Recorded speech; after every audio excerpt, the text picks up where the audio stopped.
Bismillahirrahmanirrahim.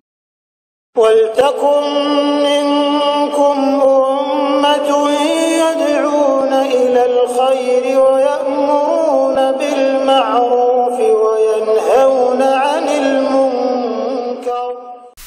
Bismillahirrahmanirrahim. Assalamualaikum warahmatullahi wabarakatuh.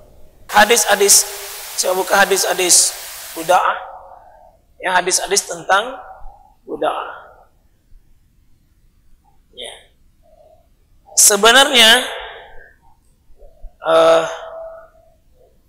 hadis ini, Pak, tadi yang kita baca itu hadis kedua, Imam Ibnu Hajar, dan itu yang dilanjutkan oleh Imam As-San'ani, itu diambil dari potongan hadis yang cukup panjang. Ini hadis asal usulnya begini. Ini hadis akhraja Ahmad wa Ibnu Huzaimah, dikeluarkan oleh Ahmad dan Ibnu Zumair, wa Ibnu Hibban an Ibnu Abbas. Kalau ini dari Ibnu Abbas, tadi itu Abu Sa'id Al-Khudri. Di hadis itu saling menafsiri, Pak. Qala Rasulullah SAW, ini al-maula tahurun la yunajisu syai'. Dari mana ini hadisnya? Ini coba dibawanya. Ini diambil dari sini. Ini sebab ini. Akhraja Amma wa Abu Daud wa Tirmizi wa Nasai. Nah, ini walafzu lahu. Ini panjangnya ini. Nah, ini qol. Ini Abu Sa'id Al-Khudri mengatakan begini. Marartu bin Nabi. Saya melewati Nabi. Nah, di sini asal usulnya ini hadis. Yang di kitab Subulus Salam itu tidak ditulis. Tidak ditulis. Marartu bin Nabi, saya lewat pada Nabi SAW, wa huwa yatawadda min bi'ri. Nabi itu melakukan apa? Wudu dari sumur. Sumur apa namanya? Sumur Buda'ah. Sumur Buda'ah. Bertanyalah Abu Sa'id Al-Khudri kepada Nabi itu.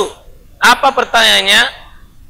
Atatawadda'ah, apakah engkau ya Rasulullah itu berudu minha, dari sumur ini, yang sumur Buddha ini? Padahal sumurnya apa? Ya wahum, ternyata sumurnya ini apa? Apa namanya? Ini hum yatru, ini kotor, kotor. Pihak di dalamnya mayakrah, dan dibuang sesuatu yang tidak bagus, yang tidak disukai dari kotoran-kotoran manusia, Pak.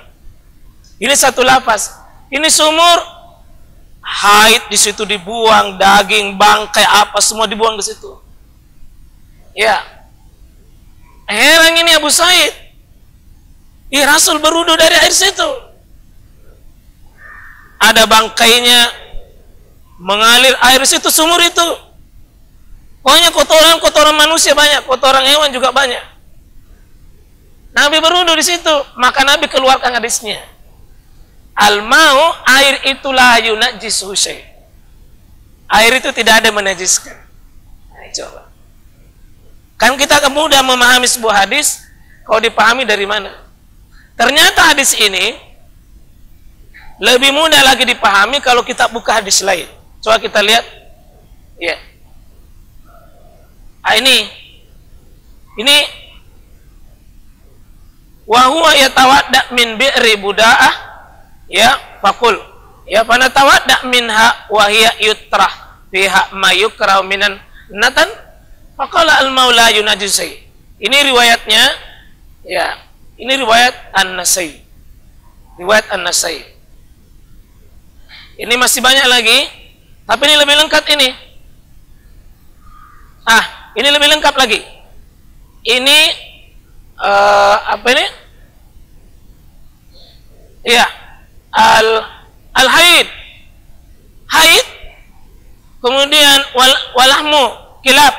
Bangkainya anjing. Bangkainya anjing dibuang di sumur. Wanatnu, kotoran manusia itu, Pak. Faqala Rasulullah SAW, al-maula al-maut tahurun la yunajjisu syai'. Qala Abu Daud wa qala ba'duhum Abdurrahman dan seterusnya. Ini hadis. Sampai 15 hadis, Pak. Yang kesimpulannya sepakat ulama menghukumi hadis ini sahih. Hadis ini sahih. Yang kesimpulannya, meskipun sebagian menilai ada hasan, seperti At-Tirmizi. Kalau di sini mengatakan akhrajahus salasa, cuma 3. Ini hadis yang ketiga. Ini yang diambil oleh As-Annani, ini yang diambil oleh Ibnu Hajar. Dibayangkan, Pak, kalau kita membaca sebuah kitab lalu tidak dibaca yang lain, sangat bisa menimbulkan salah paham. Ini cuma diambil yang 3. Wasahahu Ahmad. Imam Ahmad sahihkan ini hadis. Juga disahihkan oleh Imam An-Nasai. Cuma dihasankan oleh At-Tirmizi. Ya, kesimpulannya semua ulama pakai hadis ini karena banyaknya tadi hadis-hadis yang menguatkannya. Kalau begitu, kita kembali ke hukum asal.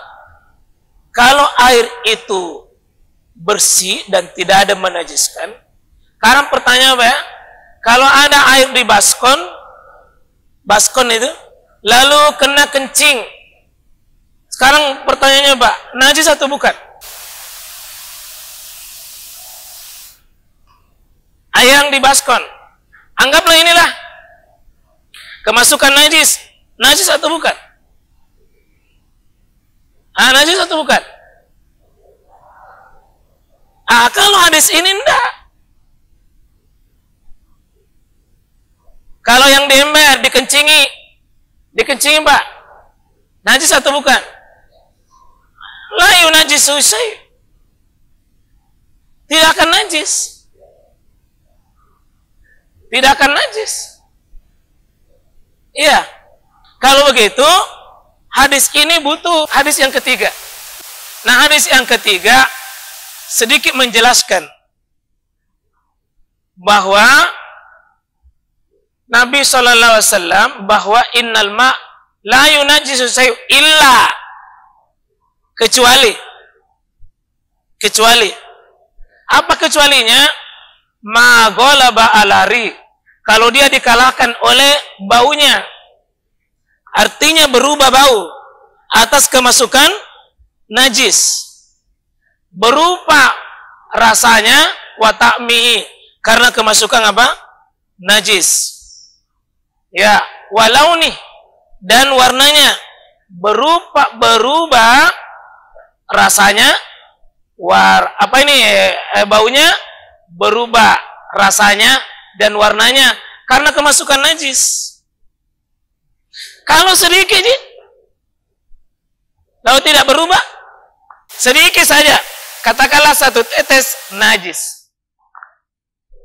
Najis atau bukan itu air? Ini dulu masalah, Pak. Lah, ini potongannya ini hadis. Ini potongannya hadis ini sepakat seluruh ulama hadisnya lemah. Kalau nanti mau lihat alasan di kitab ini, tidak dijelaskan sisi kelemahannya. Kalau mau nanti lihat kitabnya Ibnu Hajar, namanya Talkhisul Khabir, di situ alasan-alasannya. Sampai Imam Nawawi menjelaskan sepakat ulama tambahan illa ini dengan banyak nanti redaksi, Pak. Tambahannya ini lemah. Terus apakah kembali ke hukum asal? Oh, ternyata tidak, Pak. Meskipun lemah sisi riwayat, itu yang lemah, itu yang di luar itu. Meskipun lemah sisi riwayat, artinya sisi riwayat lemah, tapi sisi makna semua ulama sepakat mengamalkan ini, tambahannya ini. Alarihi wa ta'mi wa launi. Ini semua tambahannya dari sini, Pak, lemah. Sisi sanad, sisi riwayat, tapi sisi makna semua ulama terima. Bukan karena tambahan hadis ini. Bukan karena tambahan hadis ini. Tapi pakai hadis lain dan pakai sisi fitrah, pakai sisi logika, pakai sisi dalil yang lain. Coba Pak ya, kalau Bapak tahu ini tidak berubah, tapi Bapak lihat ada anak-anak kencing sedikit saja, Bapak mau minum? Enggak saja tidak mau. Tapi posisinya bukan mau minum atau tidak, posisinya ketika ini dipakai bersuci. Cuma masalahnya, apakah sah salatnya atau tidak? Imam Asy-Syafi'i menjelaskan begini, air itu najis, beda. Makanya judulnya Pak, hukum air. Hukum air jika bertemu dengan najis. Maaf ya, ketika tadi Arab Badui itu kencing di Arab Badui, kita dengar hadisnya kan? Arab Badui kencing di masjid. Itu Nabi suruh siram 1 timba. Ternyata 1 timba dengan kencing itu, itulah membersihkan.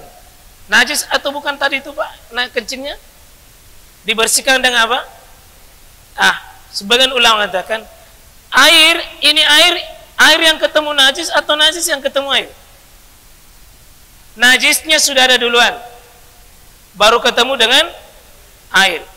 Kata para ulama, beda hukumnya kalau najis yang ketemu air dengan air ketemu najis. Ini kalau baskon sudah ada tetesin najis, itu namanya apa?